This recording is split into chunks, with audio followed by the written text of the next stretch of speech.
भोरु भोरु हुतु हुतु होई चलिला राजधानी एक्सप्रेस। यात्री माने शोइथबा बेले अचानक ट्रेन रे लागि जाइथला निया। बंचाओ बंचाओ बोली ट्रेन भितरे ही चित्कार करुथिले यात्री। भोरु भोरु निदटा टिके जोर हो जाइथला। क्षिप्र गति रे माड़ी चलीथिला ट्रेन, किंतु हठात जळी उठिथिला ट्रेन रे डबा। क्षणिकरे हुतु हुतु होई जळिबाकु लागिथिला। बारंबार घटुछि ट्रेन दुर्घटना। केतेबेले लाइनच्युत हो जाउछि तो पुणी केतेबेले ट्रेन रे निया लागि जाउछि। जेमिति कि एबे जळी उठिछि राजधानी एक्सप्रेस। जळी जळी पूरा पाउंस हो जाइछि। भाग्य भल थिबारु यात्री माने सठिक समय ट्रेन रू बाहरी पळाइ जाइथिले।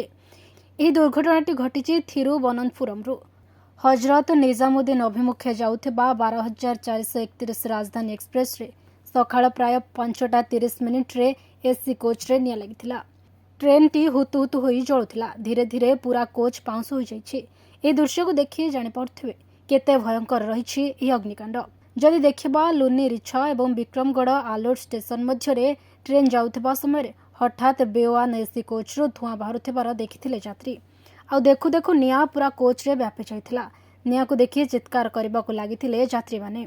सेपटे ट्रेन रो गार्ड निया लागिथिबा देखि तुरंत लोको पायलट को सूचना देथिले। लोको पायलट ट्रेन को अधा बाटरे अटकाइथिले। रेलबाई सुरक्षा बल और ट्रेन कर्मचारी तत्परता जोगु मात्र 15 मिनिट मध्यरे बेवान कोचरू समस्त यात्री को सुरक्षित भाव में बाहर कर दिया जाइथिला। घटनास्थल में अग्निशम बाहिनी पहुंची निया को आयत्त करथिले। सबुठारु आश्वस्तिकर कथा हेउछि एही दुर्घटना रे केही मर्माहत होई नांती।